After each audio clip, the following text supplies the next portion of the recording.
This episode begins in a shopping market with a mom and a child when the child tries to reach its out of reach toy with the force. Instead, it inadvertently smashes a vendor's vase in front of a crowd of people. One of the shoppers reports the incident to a Class 1 bounty hunter after the mom and child leave. Over on Mount Tantus, Emery Carr meets Hemlock and tells him that while Nalase is being held in custody, they are falling behind in the project. Emery wishes to assist with greater clearance.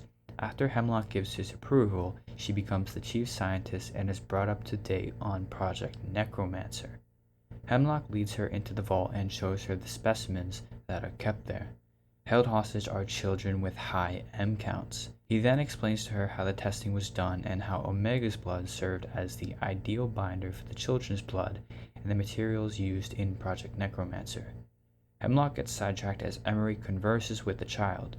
Hemlock then forbids her from finding out the child's name and instructs her to not get close to the specimens. One of the children, Amiralan, appears to be planning an escape though. Back with the mother and the child from the village where the episode opened, the mother is startled when Cad Bane arrives outside their door and takes the child.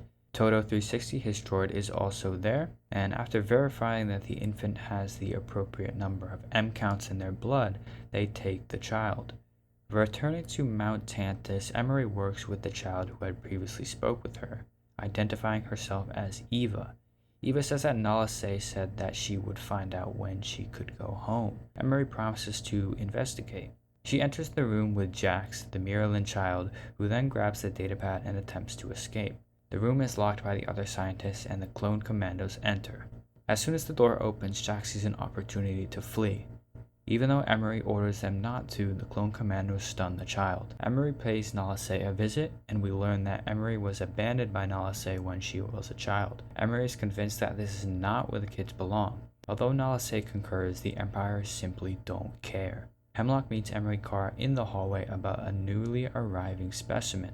Emery wants to go with Scorch to meet the specimen. Hemlock has to take a call from Tarkin and then gives Emery permission to go. Tarkin is not happy that Hemlock won't reveal the nature of his secret project. Hemlock then makes a call to Clone X2, who has located Sid. Sid revealed Fee's identity, who is now being tracked. Emery shows up to meet Cad Bane and Toto with Scorch.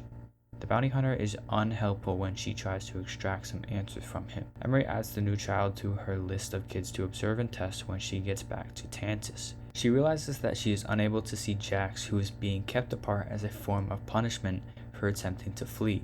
Eva is also not being very cordial because Emery lied to her about Jax not being punished. It's discovered that Emery has been hanging on to Omega's doll from previous episodes as she is examining blood samples later in the lab. She then gives the doll to Eva, and that is the end of the episode. Now, this was a great episode to give more of the focus to Emery Carr for a change, who at this point really hasn't had all that much screen time. But man, was this a really bleak episode, with the entire thing focusing on the Empire stealing children with high M counts.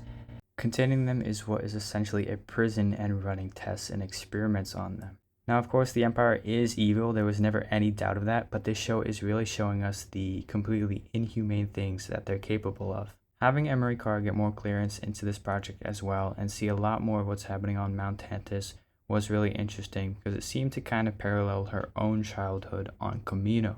Nalase began with Emery Carr on Kamino in a similar fashion, although I think it's safe to assume what the Empire is doing here is much worse. But since that's the case, it's clear to see why Emery would be clearly concerned about what the Empire is doing to these children. Also, I think this episode is the first time where Scorch actually got name dropped, which was just nice to finally hear, even though we always really knew it was him.